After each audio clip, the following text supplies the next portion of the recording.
Hey, what's up, everyone? This is Type, and today I want to talk about my weapon builds or my setup for specific weapons that I frequently use and other weapons that I don't really use. Anyway, before I go on with the video, I just want to give a huge shout out to my wife slash GF Key. Thanks for the motivation and for pushing me to actually go through with this. Thanks.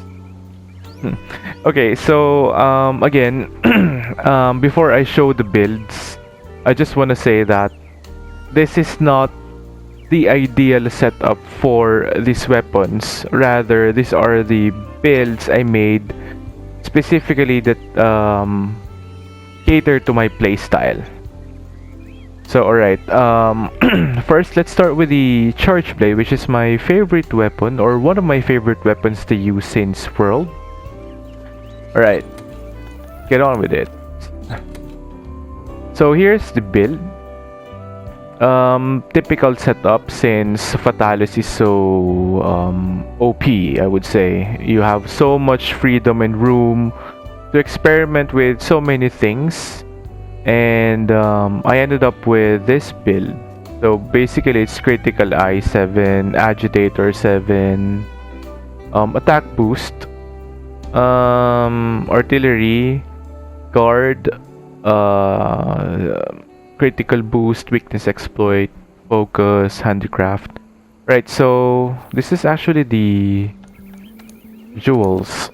It's kind of heavy with the decorations, by the way. And I know a lot of people are doing the Savage Axe mode more than the SAED.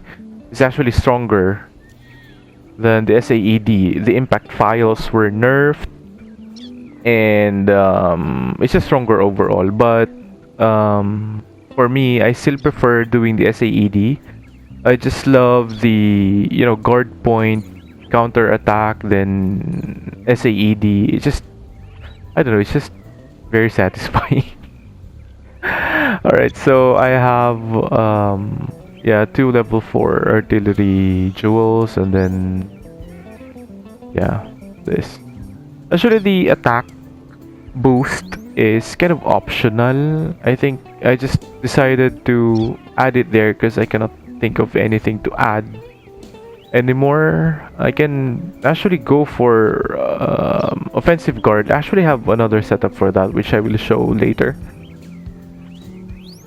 So here it is. Normally I would add shield or the guard jewel, so it's safe. Like, there are monsters that do unblockables like the Ostra Supernova, Xeno'jiiva's Beam,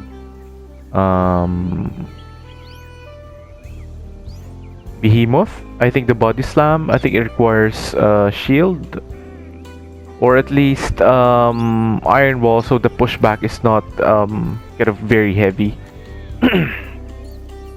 Right, so this is my first build, and this is actually my go-to setup for the Charge Blade if I'm hunting tempered monsters, anything in Guiding Lands really.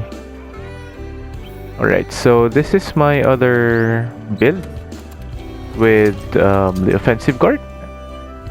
Yeah.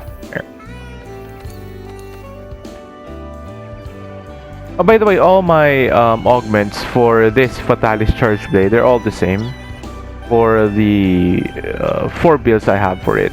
So it's affinity, actually defense. I was thinking if I should change that to element, but I just went with the defense because whatever.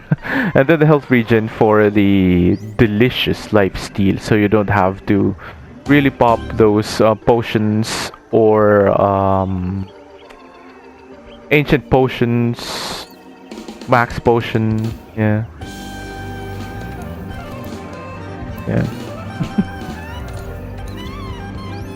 Alright, so this one is a bit different because my other build that I showed has 5 levels of guard, while this one has 3. Actually, you can have 3, it's safe. But for monsters like Nergigante, the Ruinous one, It just roars frequently, and then it has this heavy pushback once it does the body slam. And I kind of want to have this GP, like counter attack, and then go straight to SAED. So I also use this frequently, like my other build, but if it's Nergigante, then I just switch back to my level 5 guard. Alright. So again, it has artillery 5 and then attack boost just 4 because the two level 1 jewels, I just put it in. I just added for the iron wall. Alright. And then what else? Well, defensive guard is actually nice. I mean, for me, I personally love it for the lance, but it's also very good for the charge blade. So not only this build and my first setup that I showed for SAED only, you can also use this for Savage Axe if you just feel like, you know, just doing a pizza slicer move. But I sometimes not go for the Savage Axe because it just makes me feel bad when I accidentally launch my partner, my wife. I frequently play with her, and then my Japanese friend Sho, and then my other friends Adi and Chris. I frequently hunt with them. Well, when they were still active, but nowadays I just play with my wife. Alright, so let's get to the let's go over to the third build. So for this one, it has guard up. So I think this one is for monsters with unblockables, or if I just feel lazy of guessing if the monster we're hunting have unblockables. Well, if it's something like Arch-Tempered Damiel, Ruinous, or Behemoth, I just go for this one because you can't go wrong with guard up, you know, just to be safe. And then the slinger capacity, you know, for the wall slam. So if you have the mantle on and then you have extra ammo, you can just do a wall slam without actually looking for the ammo once the hunting starts, because sometimes it can be so chaotic you can't see it on the ground, or sometimes I just can't see it because, yeah, my eyes. Alright, so same thing, it has the artillery 5 and then the guard and then the handicraft.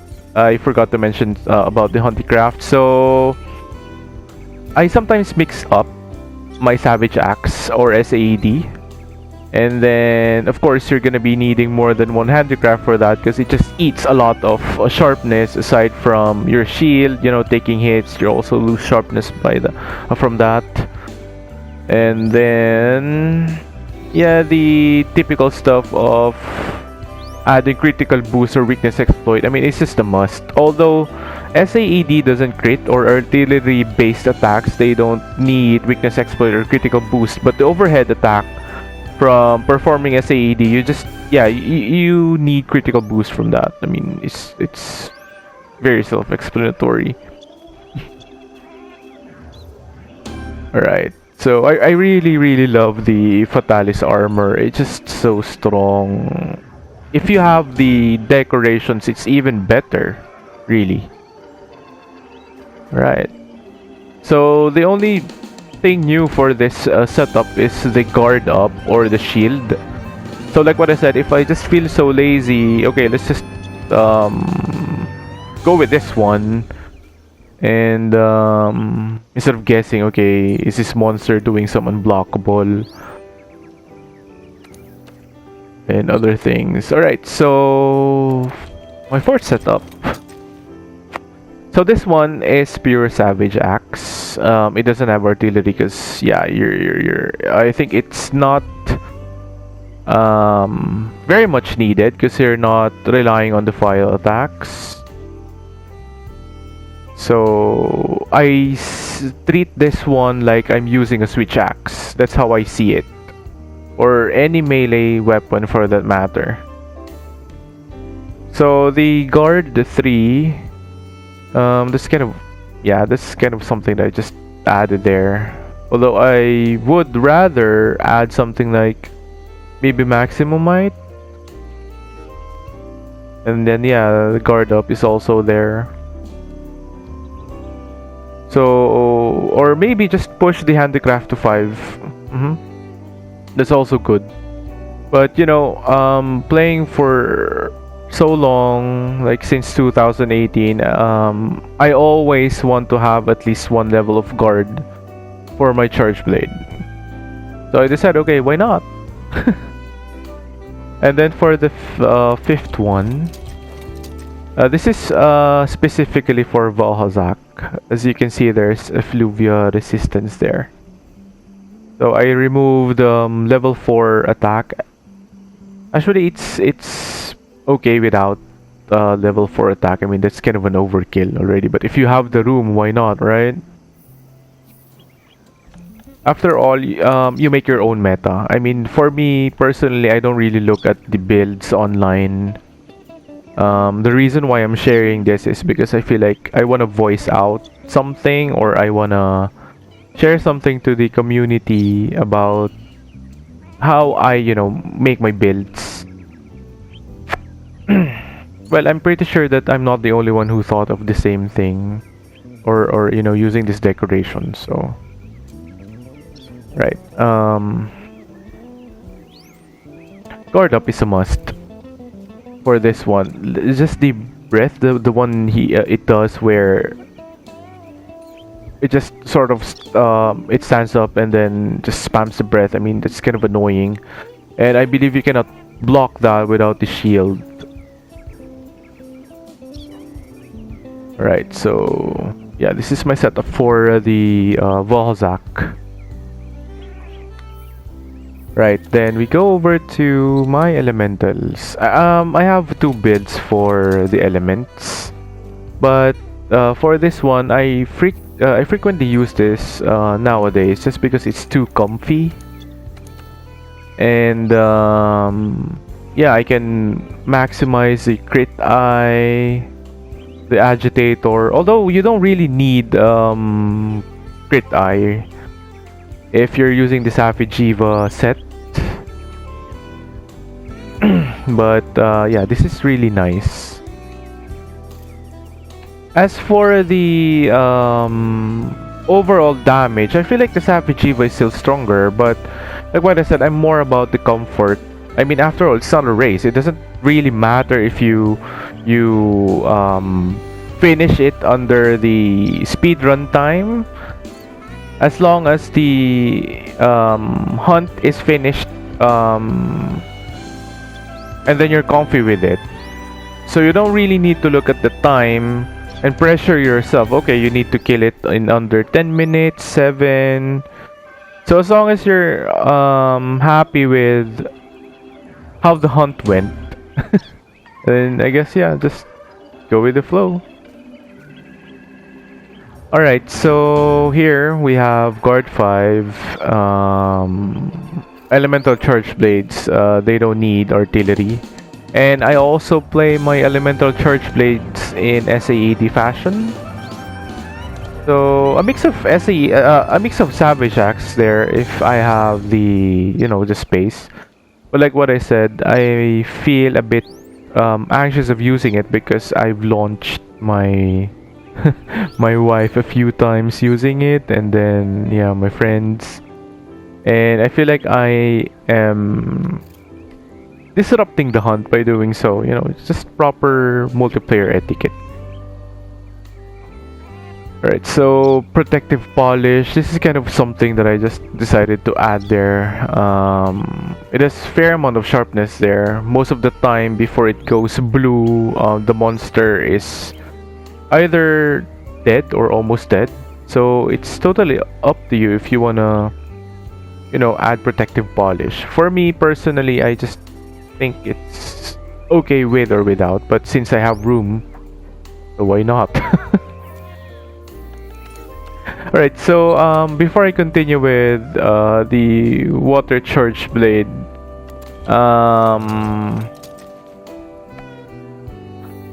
I just want to say that, you know, playing Monster Hunter since 2018, I was very stubborn. You know, before I was just using Switch Axe, I was still stuck in that MH Portable Third because that was the first Monster Hunter game that I really played so much, and I felt like okay, I just want to use Switch Axe nonstop, and then I decided to just pick up other weapons. I think I felt so weak when I fought the Ostrobakin world. I just couldn't do anything. Maybe because I wasn't that good. Alright, so it's basically the same thing for the elemental charge blade combined with the fatalis armor or armors plus one piece from either I use Taroth or Saphijiiva for the critical boost. So here it is. Oh, by the way, for the augment, it's health re. Oh, sorry, it's health regen and element up. I sometimes see people just going for the all element if they're using Saphijiiva, and then others would just go for health regen. I mean, totally up to you. For me, I think this is balanced. If you have both, you can't go wrong with health augment. I mean, it's just really good once you have the life steal. So this is for the fire.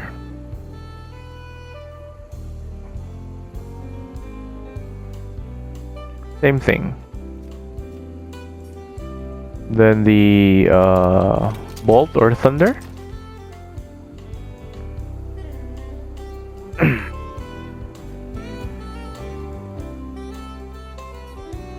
Lastly, the decay or the dragon. I think out of all the elemental charge blades, this is my least used ever since I got this one, because it also has dragon. This is good. I mean, I've used this one against monsters like Rathian, Cerrito Dragon. So same thing, it's just maximize the element attack, critical eye, agitator. There we go. Right, so yeah, this is my other setup for the charge blade.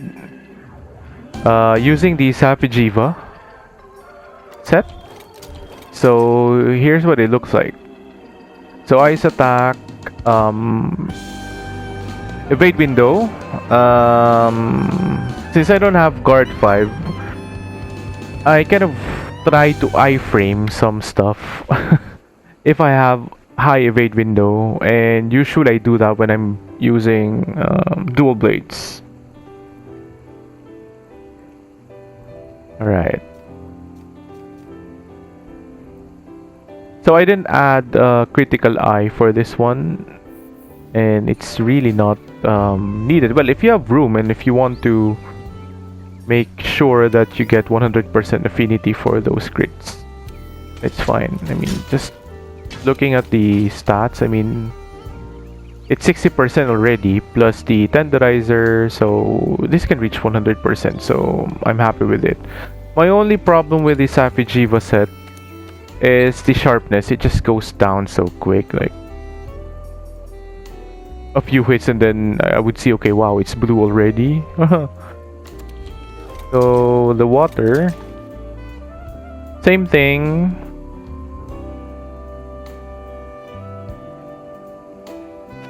With the guard up, protective polish, and then yeah, fire.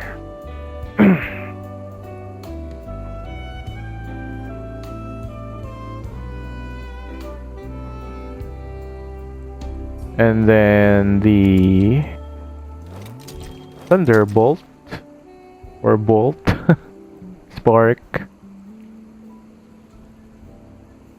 and lastly the Dragon.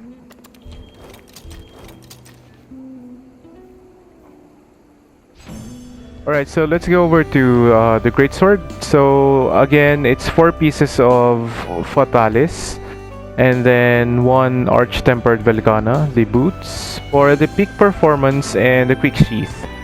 I personally love the quick sheath for the Greatsword, you know, like the old school playstyle of the Greatsword.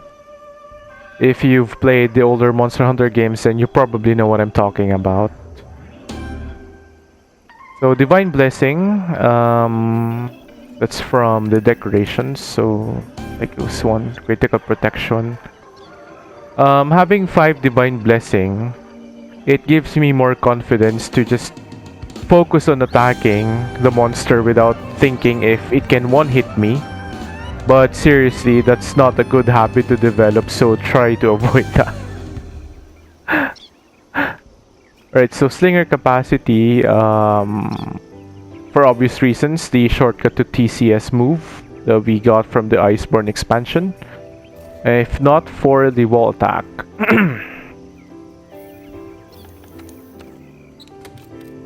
So yeah, same build, just different layer. Right, so yeah. For this one, I specifically use this loadout when I'm hunting Fatalis or Arch-Tempered Velgana and Namiel.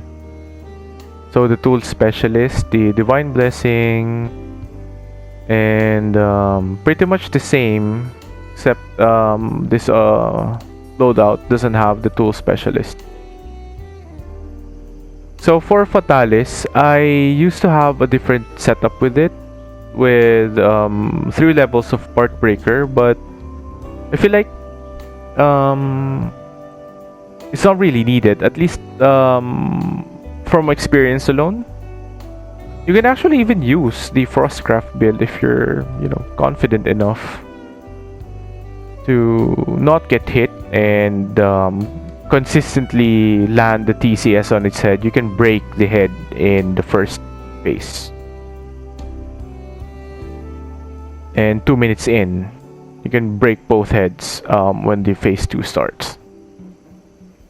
So here.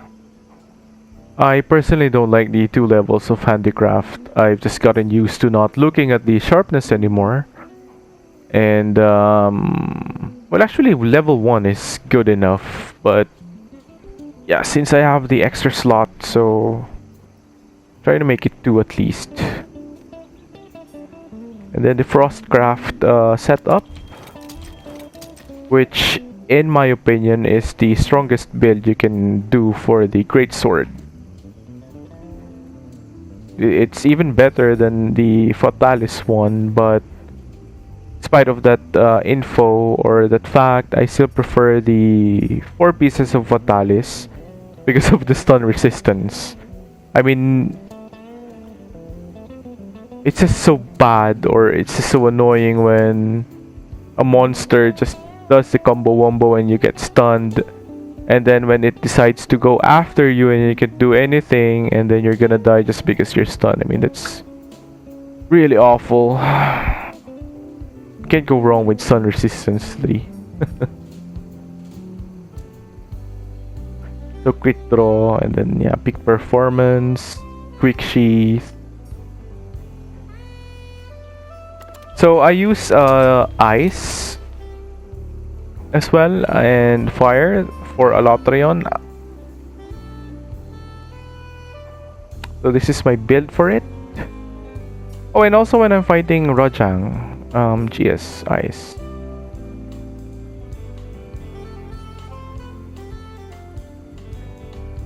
So for the awakened ability, it's 1 Velgana Divinity and then 2 Element Up and 2 Attack Increase.